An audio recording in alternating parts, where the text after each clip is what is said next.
Suite des exemples d'application de la propriété d'égalité de quotient. Je ne la répète pas, elle est écrite ici. Pardon. Donc, on était rendu à 1,07 sur 2,5 égale 107 sur quelque chose. Donc ici, c'est un quotient qui n'est pas une fraction parce que ce ne sont pas des nombres entiers, en haut et en bas. Et on veut passer de 1,07, on veut un numérateur qui soit égal à 107. Évidemment, on remarque tout de suite que ce sont les mêmes chiffres, 1, 0, 7. La chose qui a changé, c'est la virgule qui a changé de place. Elle s'est décalée de 2 rangs vers la droite pour arriver ici. Quand on décale la virgule de 2 rangs vers la droite, ça correspond à une multiplication par 100. Si on multiplie par 100 le numérateur, pour que les deux quotients soient égaux, on doit multiplier par le même nombre 100 le dénominateur. Donc, il ne reste plus qu'à calculer 2,5 fois 100. Pour calculer 2,5 fois 100, on commence par réécrire les chiffres 2 et 5. On met son crayon là où il y avait la virgule et on décale de 2 rangs vers la droite. Premier rang, 25. Deuxième rang, la virgule arrive ici. La virgule ne peut pas flotter comme ça dans les airs, donc ça veut dire qu'au deuxième rang, il faut rajouter un 0. Donc, en faisant ça, il va falloir s'en souvenir pour les exemples qui sont ici.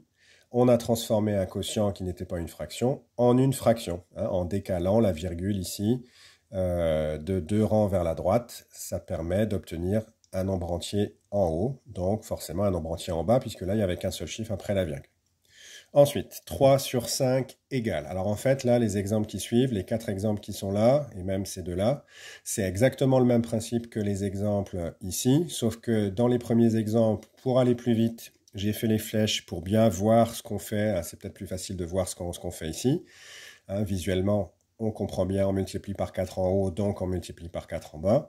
Là, la seule chose de différente, c'est qu'on va faire exactement pareil, sauf qu'on va détailler les calculs. C'est-à-dire qu'ici, on a mis 3 cinquièmes égale, on a tracé un grand trait de fraction, puis égale une fraction sur 10. Donc, ce qu'il faut regarder, c'est ici, on avait 5 comme dénominateur, et à l'arrivée, cette fois, on veut obtenir 10. 10, c'est le double de 5.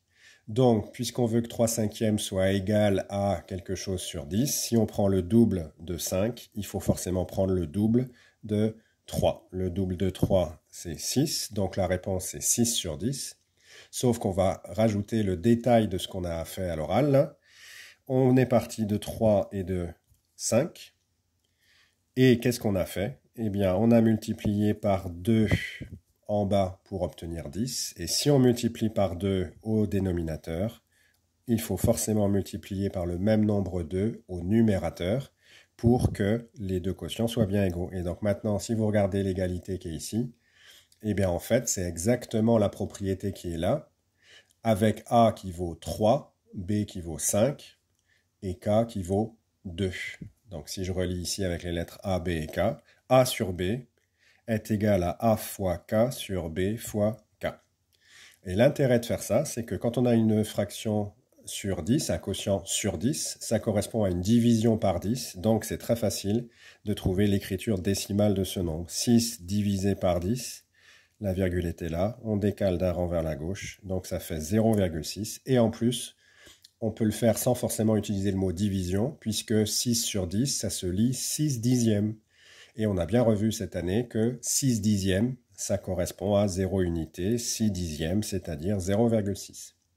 Même principe avec 3 quarts. La fraction 3 quarts, on veut l'écrire sous la forme d'une fraction sur 100. Donc il faut savoir par combien on multiplie 4 pour obtenir 100. On avait vu par cœur apprendre dans le chapitre sur la multiplication que c'est 4 multiplié par 25, qui est égal à 100. Si on multiplie 4 par 25, forcément le numérateur, on doit aussi le multiplier par 25. Si j'ai 25 fois plus que 4, il faut que j'ai 25 fois plus que 3 pour que les deux quotients là soient égaux. 3 fois 25, 25 plus 25, ça fait 50, plus encore 25, ça fait 75. Et là aussi, on peut très facilement donner l'écriture décimale. 75 centièmes, ça fait penser par exemple à 75 centimes, et 75 centimes, c'est 0,75 euros. Sinon, on pense à la division, 75 divisé par 100, 75, virgule ici, divisé par 100, on décale de 2 rangs vers la gauche. 3,5 sur 5 qu'on veut écrire sur 20. Cette fois, on a 5 au dénominateur, on a 3,5 au numérateur, on a le droit de multiplier par le même nombre en haut et en bas, ça ne change pas le quotient. On veut 20, donc il faut calculer 5 fois 4. Si on multiplie par 4 au dénominateur, on multiplie par 4 au numérateur. Donc ça donne 3,5 fois 4 sur 5 fois 4. Il ne reste plus qu'à calculer 3,5 fois 4. Pour multiplier par 4, on peut d'abord multiplier par 2. 2 fois 3,5, ça fait 7. Et on multiplie encore par 2. 2 fois 7, ça fait 14. Donc comme dans l'exemple qui était ici, si on a une note de 3,5 sur 5, ça c'est équivalent à une note de 14 sur 20. Exemple suivant, 34 sur 40. On veut d'abord l'écrire sur 20, puis on veut l'écrire sur 10. Qu'est-ce que c'est que 20 par rapport à 40? 20, c'est la moitié de 40. Donc 40 divisé par 2. Si le dénominateur est divisé par 2, pour que les deux quotients soient égaux, forcément, il faut diviser le numérateur, lui aussi, par 2. La moitié de 34, c'est 17. Donc 34 sur 40 est égal à 17 sur 20. Et si on veut passer à 10, donc là, je n'avais pas la place pour détailler le calcul, donc on peut remettre une flèche. 10, c'est la moitié de 20, donc il faut calculer la moitié de 17. Alors, sauf que la moitié de 17, ça donne 8,5, donc ça veut dire qu'ici, ce n'est plus une fraction. Hein.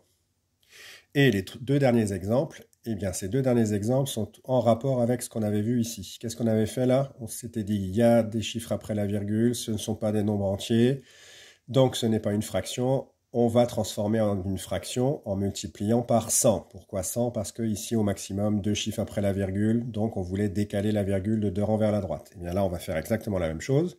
21 est un nombre entier, donc il n'y a pas de problème. Par contre, 12,6 n'est pas un nombre entier. La virgule, on a envie de la décaler d'un rang vers la droite pour que ça devienne le nombre entier 126. Donc ici, 12,6, on va le multiplier par 10. Un rang vers la droite, mais si on multiplie par 10, 12,6, dans le même temps, il faut multiplier aussi par 10 le dénominateur 21. Donc, il n'y a plus qu'à faire les calculs. Si on a multiplié par 10 ici, c'est pour obtenir tout simplement 126. Et 21 fois 10, 21 fois 10, on rajoute un 0, 126 sur 210. Et on reparlera dans une autre vidéo de 126 sur 210, parce que cette fraction, on va pouvoir lui trouver une fraction et même plusieurs fractions égales à celle-ci, mais où les nombres sont plus petits, ce sera la prochaine vidéo. Et on termine par le dernier exemple, même principe, on a deux nombres qui ne sont pas entiers ici, et on veut transformer ce quotient en une fraction, donc avec un nombre entier en haut et en bas. On regarde d'abord où est-ce qu'il y a le plus de chiffres après la virgule. C'est ici, 2 chiffres après la virgule. Et là, il y en a un seul. Donc, si on décale de 2 rangs vers la droite au dénominateur, on décalera de 2 rangs vers la droite au numérateur. Donc, ça marchera aussi pour le numérateur. Donc, on réécrit 1,27 en bas, 3,5 en haut. On a le droit de multiplier par le même nombre en haut et en bas, ça ne changera pas le quotient. On a dit qu'on voulait décaler de 2 rangs vers la droite, donc hop, hop, 2 rangs vers la droite, donc fois 100. Si on multiplie par 100 en bas, on multiplie par 100 en haut. 3,5 fois 100, on réécrit le 3 et le 5. La virgule était entre le 3 et le 5. Premier rang, 35. Deuxième rang, 350. Et 1,27 fois 100, ça fait 127. Donc, on a bien transformé ce quotient en une fraction. Les deux quotients sont égaux, mais l'avantage, c'est qu'ici, on a une fraction. Et dans la prochaine vidéo, on verra que parfois, certaines fractions, on peut le verbe important, ce sera simplifier. Et rendre plus simple une fraction, ça veut dire trouver une fraction qui est égale à la fraction de départ, mais où les nombres sont plus petits. Et vous allez voir que c'est assez facile. Ça utilise encore la même propriété qui est ici, qu'il faut connaître absolument par cœur. Un quotient ne change pas quand on multiplie son numérateur et son dénominateur par un même nombre non nul. Et la même chose avec la division.